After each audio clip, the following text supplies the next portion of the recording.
selamat malam. Perkenalkan, nama saya Igusti Ayu Wiwi Aryani, NIM 18103177. Di sini saya akan mempresentasikan hasil dari final project tugas kelompok kami. Bersama rekan saya bernama Kak Vincentius Janda dengan NIM 18103199. Langsung saja pada poin pertama. Di sini kami memilih judul yaitu Sistem Informasi Inventory berbasis web pada PT Rame Rontok. Yang kedua, alasan memilih judul tersebut karena sistem penjualan dan pembelian barang yang ada di perusahaan saat ini masih dilakukan secara manual, yang mana semua data dikelola menggunakan Microsoft Excel dan Nota, sehingga menghambat ketika akan membuat laporan.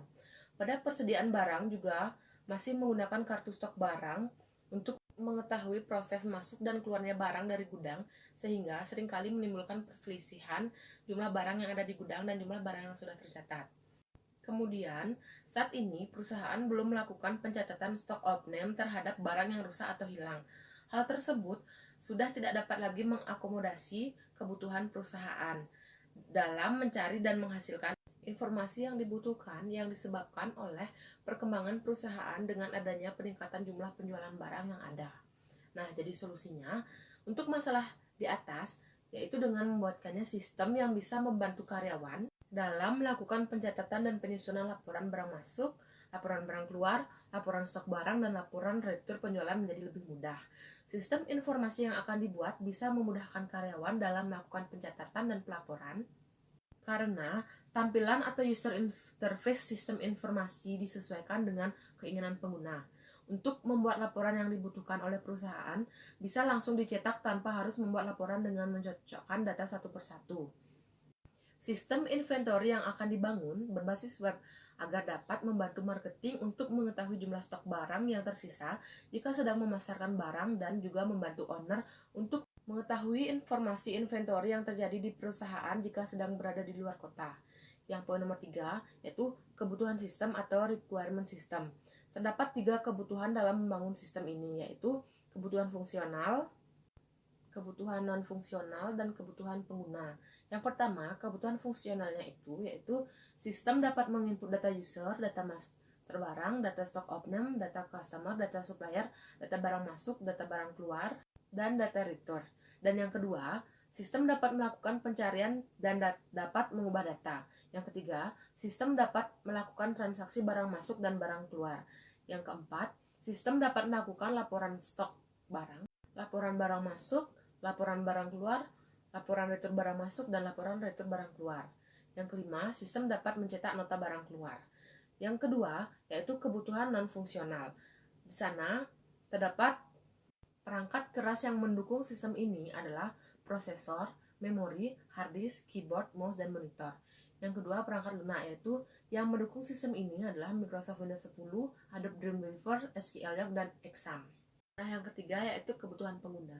Dalam tahap analisis kebutuhan pengguna, penulis akan membangun sebuah sistem informasi inventory yang dapat mengolah data barang masuk, data barang keluar, data stock off-name, data customer, data supplier, data retur barang masuk, dan data retur barang keluar, sehingga dapat mempermudah proses penyimpanan, pencarian, maupun mengubah data, serta dapat menghasilkan laporan yang dibutuhkan oleh perusahaan.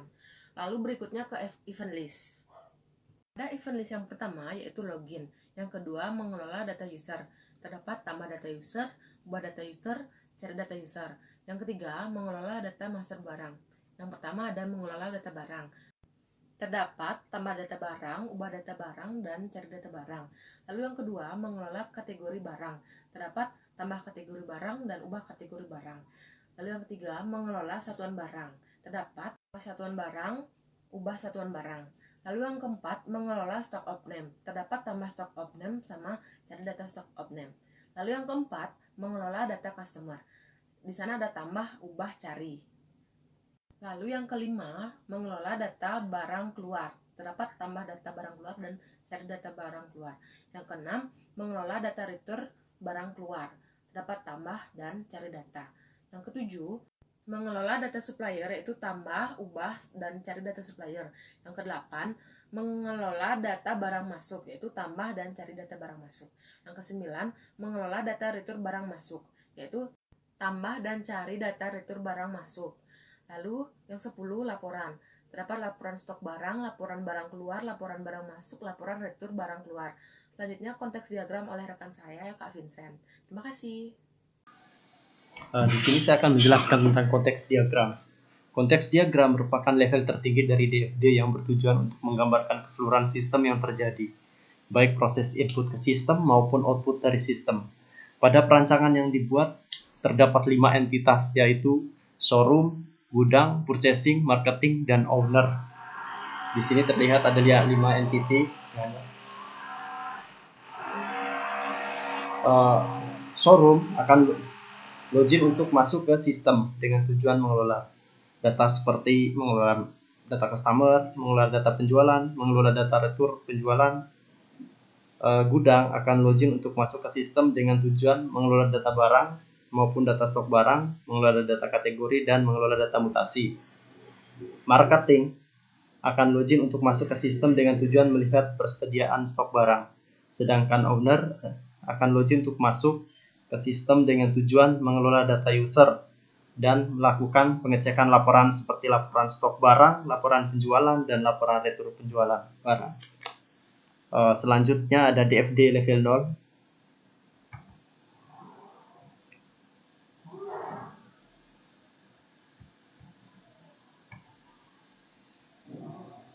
Nah, DFD level 0 merupakan diagram aliran data yang menggambarkan keseluruhan proses pengelolaan sistem yang dilakukan oleh pengguna. Simbol panah menceritakan kemana saja arah aliran proses yang terjadi dalam sebuah sistem untuk melakukan pengelolaan data. Simbol entitas merupakan orang atau pengguna yang akan mengakses sistem. Simbol proses merupakan sebuah sistem yang digunakan untuk mengelola data yang diinput oleh pengguna. Simbol data store merupakan tempat penyimpanan data yang telah diproses oleh sistem. Dalam perancangan sistem informasi ini ada beberapa entitas, yaitu showroom,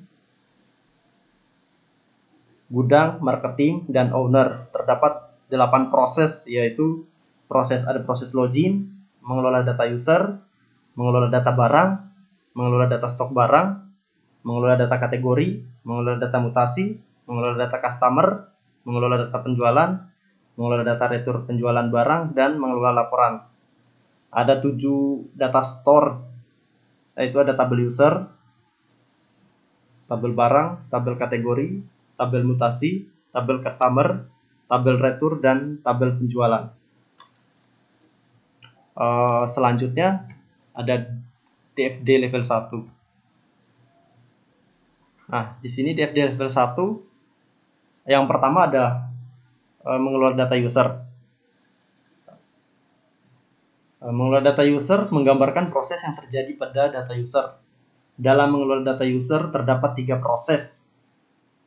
Yang pertama itu ada proses tambah data user, proses ubah data user, dan proses cari data user.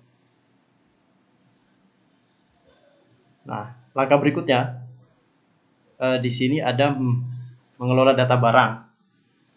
Dalam mengelola data barang ada 3 tipe. Terdapat 3 proses juga. Yang pertama ada tambah data barang, yang kedua ubah data barang, dan yang ketiga cari data barang. Dan selanjutnya mengelola data kategori. Di sini ada 2 proses. Yang pertama ada tambah data kategori, dan yang kedua ubah data kategori. Dan yang berikutnya di sini mengelola data mutasi. Di sini ada 2 proses. Yang pertama proses tambah data mutasi, yang kedua proses ubah data mutasi. Nah, selanjutnya di sini mengelola data customer. Nah, di sini ada 3 proses. Yang pertama ada tambah data customer, 2 ubah data customer, cari data customer. Dan yang berikutnya ada mengelola data retur. Di sini ada 2 proses. Yang pertama tambah data retur, yang kedua ubah data retur. Nah, yang berikutnya ada mengelola data transaksi penjualan. Ada 3 proses di sini: tambah data penjualan, ubah data penjualan, dan cari data penjualan. Dan yang berikut di sini ada mengelola data laporan. Di sini juga ada 3 proses. Yang pertama proses laporan penjualan, yang kedua laporan stok barang, yang ketiga laporan retur penjualan.